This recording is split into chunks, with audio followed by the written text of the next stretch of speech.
here with two economists with Farm Credit. We have Jim Kielkoff with AgriBank and Jim Robb with CoBank, and wanted just to ask a couple questions about the economy and what's going to be happening, the outlook for 2011. So let's talk about the U.S. economy.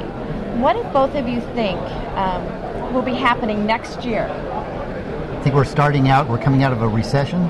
We're in a slow growth economic environment. And we're in a low inflation environment. As we look ahead in our estimation to 2011, I think it's more of the same. Second half of 2011, maybe some improvement in the U.S. economy. Yeah, I would agree. I think the main thing we need to look at is what happens with unemployment. Unemployment, especially with regards to agriculture, determines a lot of demand for production. And if demand doesn't improve, then it kind of depresses the ability of the rest of the economy to recover, especially in agriculture. And we see consumers still being very cautious buyers across the food complex, both in restaurants and grocery stores. So that's part of why the economy needs to grow to help that demand segment.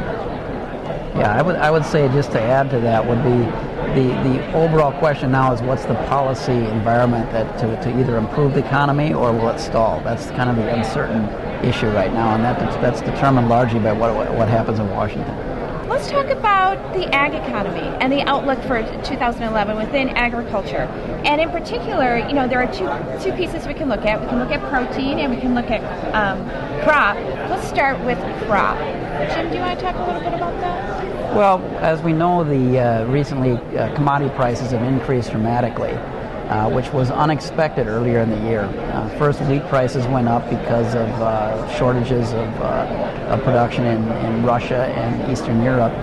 And then that was followed by corn prices that jumped up when the USDA published reports indicating that yields were much lower than had been expected.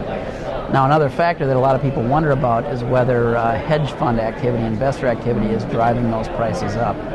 We've heard that somewhere around half or so of the outstanding futures are held now by hedge funds, and so the question is, what happens if they sell? What will happen if there's a drive off in the price? That's really a question of are prices supported by fundamentals or are they supported by more speculative activity?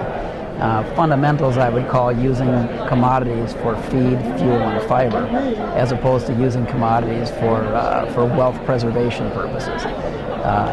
What I find now is that if you look at what's supporting prices, I would say different from 2008. It's much more fundamental based.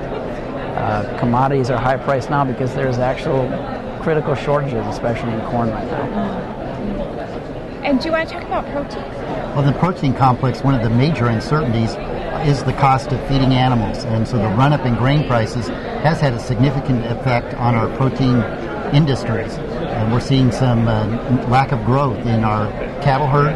Hog numbers will probably pull back slightly as we look ahead to 2011, even in the poultry complex. So that's the major uncertainty. The real plus in the protein complex has been exports. We've seen dramatic export growth, and we think that'll continue in 2011, supported by low value of the U.S. dollar and really growing demand, especially in some of the emerging economies. Thank you both. Thank you.